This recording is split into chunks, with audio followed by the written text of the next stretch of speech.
सचमुच आपको लगता है ना कि जातियों से फायदा नहीं होता, भारत बकता है बेझिझक? तो ये राजनेताओं को समझ क्यों नहीं आता? अब इनकी पर्चियां क्यों नहीं खोल देते हैं? अब दोस्तों, स्वागत है मेरे YouTube चैनल पे। वीडियो किसी की धार्मिक भावनाओं को ठेस पहुंचाने के लिए नहीं बनाई गई, बस एक एंटरटेनमेंट पर्पस के लिए आप ये वीडियो देख सकते हो। दोस्तों, आज के वीडियो पे बागेश्वर बाबा एक न्यूज चैनल शो पे पहुंचे थे, जो अपनी मन की बात कही। और हमारा काम है हर एक छोटे मोटे वीडियो पे अपना रिएक्शन देना, इसलिए मैं इस वीडियो पे अपना रिएक्शन देना चाहता हूँ। तो आइए हम और आप मिलकर वीडियो देखते हैं, उसके बाद हम इसके बारे में डीपली बात करेंगे। तो चलिए अपने वीडियो को स्टार्ट करते हैं।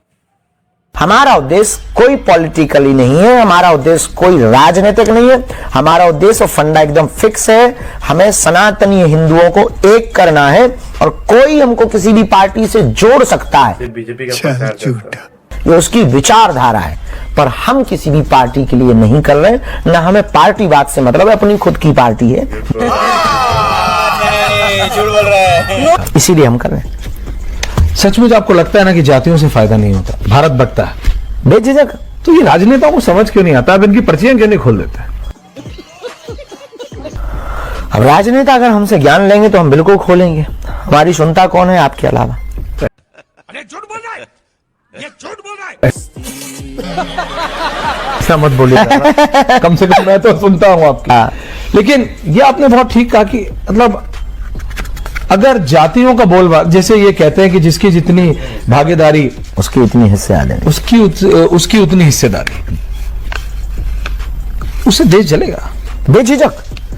आप विकसित राष्ट्रों को देखो ना जी, डेवलप कंट्रीज जितनी है आप उनको देखो, उन्होंने जो डेवलपमेंट किया है वो किसी एक जाति के बल पे नहीं किया ना, ये एक देश राष्ट्र के बल पर किया, देश के बल पे, एक बल पे, एक सबकी सोच रखी, एक विचारधारा रखी, सब आगे बढ़ गए। इस देश में जब गुलामी थी तो अंग्रेजों को भगाना किसी एक जाति ने नहीं भगाया ना, सबने भगाया। हिंदू मुसलमान सिख ईसाई सब लड़े, सबके पूर्वज मरे। ये बड़ी अच्छी बात कही आप। तो हमें इस पे बात करनी पड़ेगी ना, हमें तो करना। परेशान हो गए हम लोग 2.5 साल से, ये भी परेशान हो गए, हम भी परेशान हो गए, करो फिर पे चलना पड़ेगा। तो अगर हमको अपने देश को जलाना है तो आप जाति जनगणना कर लीजिए, अगर देश को बचाना है तो जो हमने सनातन हिंदू एकता पदयात्रा को निकाला है, इसमें अपनी जाति भाव के गुमान को भूलकर आपको सरनेम नहीं हटाना है, सरनेम के आगे काम करना है। सनातनी हो तो सनातनी जोड़ना है, बस खेल खत्म। अच्छा। जब बात अंतर्राष्ट्रीय हो रही है, मैं वापस देश में आऊं उससे पहले पड़ोसी देश से होते हुए वापस आता हूं, बांग्लादेश।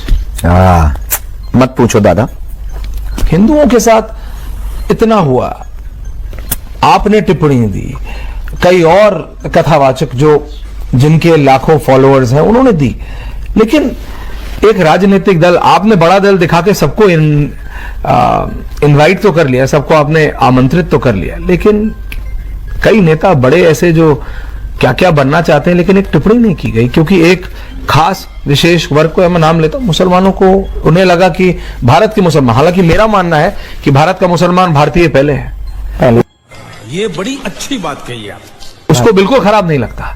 लेकिन ये नेता जानबूझ के बांग्लादेश में ऐसी हालत हिंदुओं को मारा था, दुर्गा पूजा नहीं मनाने दी दादा, दिवाली नहीं मनाने दी, और ये भारत के नेता कुछ बोलते नहीं है उस पर, विपक्ष।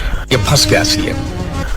हमें लगता है कि इस देश में कुछ लोगों के अंदर राष्ट्रवाद की बहुत कमी है। ये झूठ है, झूठ है, झूठ है। राष्ट्रवाद की बहुत कमी है। आपकी नजर में जब तक सत्ता महत्वपूर्ण रहेगी, गद्दी हथियाना और पाना यानी कहने प्रकार महत्वपूर्ण रहेगा, तब तक आप वही बोलेंगे जो आपके वोटरों को लुभा सके जी। और जिस दिन आप बहुत अच्छे तरीके से राष्ट्रभक्त बन जाएंगे, उस दिन आप वो बोलेंगे जिससे राष्ट्र का भला होगा। अब किसी को बुरा लगता हो तो लगे, हम अच्छा हमको सिखा रिया है, जय फिलिस्तीन वालों के पक्ष में नहीं है तो नहीं है, हम वंदे मातरम वालों के पक्ष में जो नहीं बोलते उनके पक्ष में नहीं है तो नहीं है, किसी को भारत में डर लगता है हम उनके पक्ष में नहीं है तो नहीं है। सीधा सा कॉन्सेप्ट है कि अगर आप सनातन के खिलाफ हैं, मानवता के खिलाफ हैं, तो अब आप कोई भी हो, एनी हाउ तो हम आपके खिलाफ हैं। 100 की सीधी बात। कुछ लोगों को सेक्युलरिज्म का कीड़ा काट चुका, क्लैरिटी है। जली ना, तेरी भी जली ना। अचानक वक्फ बोर्ड की बहुत बात होती रही। 9.5 लाख एकड़, 9.5 लाख एकड़। एक बार तो जब पहली बार मुझे पता लगा तो इमेजिन करने की कोशिश की कि 1-2 जिले नहीं, 7-8-10 जिले की जमीन 9.5 लाख एकड़ एक बोर्ड के पास है। और हमारा कोई बोर्ड नहीं है, सनातन कोई बोर्ड। 100 की सीधी बात है। इसलिए कि अगर आप हैं तो इसी देश में तो हम भी रहते हैं। इधर आप कहते हो कि सभी धर्मों को बराबर स्वतंत्रता है अपने अपने धर्म का प्रचार करने की, तो वो तो अपने 9.5 लाख एकड़ में अपने धर्म का प्रचार कर लेंगे, हम कहां करेंगे? एक छोटे से मंदिर के लिए हमें 500 साल लड़ाई लड़नी पड़ी। लड़नी तो पड़े, लेकिन जीत हुई आगे। जीत सत्य की हुई, लेकिन कल के दिन हम कहां करेंगे? तो या तो इनका कैंसिल करिए या आप हमारा बना दीजिए। झंझट। तुम्हारे जैसे लोग इस देश के लिए श्राप है। वैसे आपको ये पता है नहीं पता है, जिस एयरपोर्ट पे आप खड़े थे उस पे भी, उसको भी वक्फ बोर्ड की प्रॉपर्टी बताया गया है। भारत की संसद को वक्फ बोर्ड की प्रॉपर्टी बताया गया है। 64% दिल्ली और 40+% लखनऊ को वक्फ बोर्ड की प्रॉपर्टी बताया गया। जस्ट बता रहा हूं, जिस एयरपोर्ट पे आप और हम, ये पूरा हिंदुस्तान जहां से दिल्ली के अंतर्राष्ट्रीय हवाई अड्डे से उड़ते, उस पूरे को वक्फ बोर्ड की जमीन बता दी गई। फिर तो देश लुट गया है।